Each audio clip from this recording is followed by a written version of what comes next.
Hi, me Dr. Ruxana and today we will discuss about intertwined device. दो इकसाम की intertwined device होती हैं, copper intrauterine device and levonorgestrel intrauterine device. Levonorgestrel intrauterine device, जिसे हम Mirena भी कहते हैं, इसे हम डिसफंक्शनल यूट्राइन ब्लीडिंग और हाइपरप्लेजिया में इस्तेमाल करते हैं। वो लोग जो लंबे अरसे के लिए वक्फा करना चाहते हैं वो कॉपर इंटरट्वाइंड डिवाइस का इस्तेमाल करते हैं। कॉपर इंटरट्वाइंड डिवाइस दो किस्म की होती हैं, एक copper intrauterine device 300 and second is copper intrauterine device 380। जो 300 वाली है उसे हम 5 साल के लिए और जो 380 वाली है उसे हम 10 साल के लिए इस्तेमाल करते हैं। इनमें जस्ट साइज़, शेप और क्वांटिटी ऑफ कॉपर का डिफरेंस होता है। इसका सक्सेस रेट 90 to 95% है। अब वो कौन सी कंडीशंस हैं जिनमें हम कॉपर इंटरट्वाइंड डिवाइस को इस्तेमाल नहीं कर सकते हैं? अगर पेशेंट पहले से ही प्रेग्नेंट है, अगर पेशेंट को कोई इन्फेक्शन है, पेल्विक इन्फ्लेमेटरी डिजीज़ है, और अगर पेशेंट के यूट्रस में कोई फेब्रॉइड है, तो इन कंडीशंस में हम कॉपर यूट्राइन इंटर डिवाइस इस्तेमाल नहीं कर सकते हैं। अगर आपके पास कोई मरीज़ आया है तो सबसे पहले तो आपने उसकी हिस्ट्री लेनी है, उसे कॉपर यूट्राइन इंटर डिवाइस के जो साइड इफ़ेक्ट्स हैं उनके बारे में बताना है और जो बेनिफिट्स हैं उनके बारे में बताना है, और फिर पेशेंट के डिसीजन के ऊपर जाना है कि वो कौन सा मेथड जो है इस्तेमाल करना चाहता है। कॉपर इंटरट्वाइंड डिवाइस से पेशेंट को थोड़ी ब्लीडिंग हो सकती है और इसके अलावा उसे पेन हो सकता है, लेकिन जो ब्लीडिंग है वो विद इन 6 मंथ जो है सेटल आउट हो जाती है और उसके बाद उसे कोई कॉम्प्लिकेशंस नहीं होती हैं। तो स्टेप बाय स्टेप बताऊंगी कि हम कॉपर इंटरट्वाइंड डिवाइस को इंसर्ट कैसे करते हैं। इस सारे अमल में स्टरलाइजेशन का बहुत ज़्यादा ख्याल रखना है, क्योंकि स्टरलाइजेशन हमारे रॉन्ग मेथड्स जो हम इस्तेमाल करते हैं उससे ही इन्फेक्शन होता है, और इसलिए पेशेंट जो है बाद में पीआईडी की कंप्लेन करता है। सबसे पहले तो आपने कॉपर इंटरट्वाइंड डिवाइस की जो एक्सपायरी डेट है उसे चेक कर लेना है। इसके अलावा जो कॉपर इंटरट्वाइंड डिवाइस का कलर है उसे देख लेना है, और फिर ये देखना है कि ये सील पैक है कि नहीं, कहीं पहले से इस्तेमाल तो नहीं की गई है। सबसे पहले आपने मरीज़ को सलाम करना है और अपना तारुफ़ कराना है। आपने कोई इन्फेक्शन या हमल के बारे में पूछना है कि कोई से वजाइनल डिस्चार्ज तो नहीं होता है, या इसके लिए वो कोई ट्रीटमेंट तो नहीं लेती रही है, या उसे कोई हमल वगैरह तो नहीं हुआ अभी, या उसका लास्ट जो है LMP लास्ट मेंस्ट्रुअल पीरियड की डेट क्या है।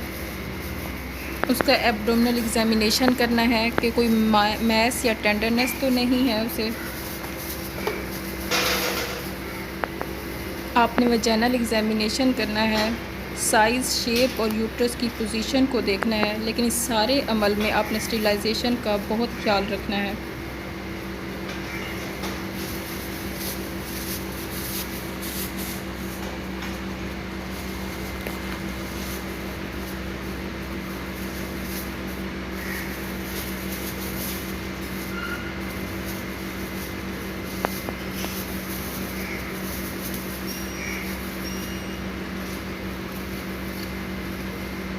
आपने वजाइना में कस्कोस पेकुलम डालना है।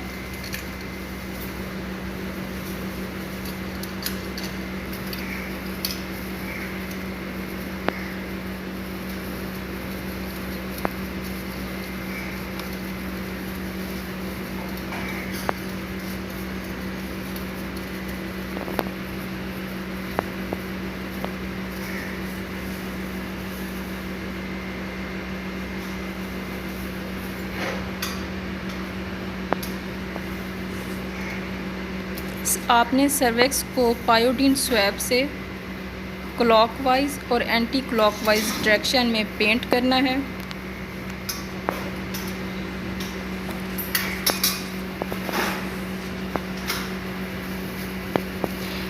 आपने एंटीरियर लिप ऑफ सर्वेक्स को वल्सेलम से होल्ड करना है इन 10 o'clock पोजीशन।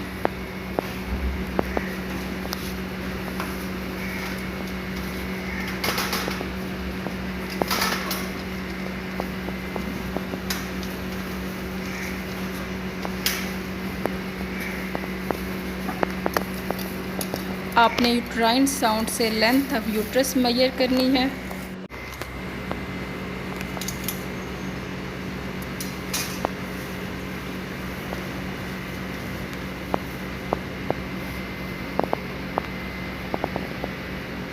आपने कॉपर इंटरट्वाइन डिवाइस की लोडिंग करनी है।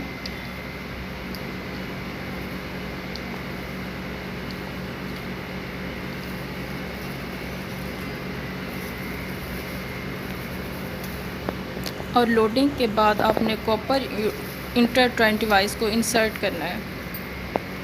हमेशा याद रखें कि इसमें आपने प्लंजर को कभी भी पुश नहीं करना। आपने इंसर्टर को ही बाहर की तरफ निकालना है, वो खुद ब खुद कॉपर इंटरट्वाइन डिवाइस अंदर फिक्स हो जाएगी। और फिर आपने 3 to 4 cm थ्रेड को कट कर लेना है।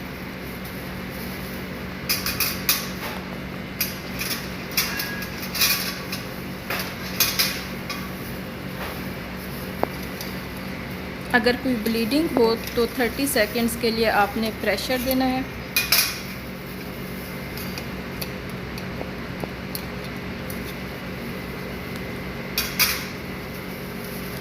और कस्कोस स्पेकुलम को आपने आउट कर लेना है।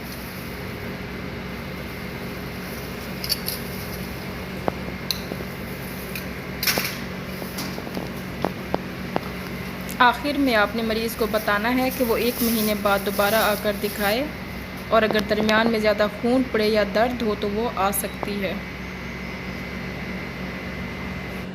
आई होप कि ये वीडियो आपके लिए बहुत मुफीद साबित होगी। कॉपर इंटरट्वाइन डिवाइस के बेनिफिट्स और डिसएडवांटेज से रिलेटेड अगर कोई भी क्वेश्चन आपके माइंड में हो तो आप कमेंट बॉक्स में पूछ सकते हैं।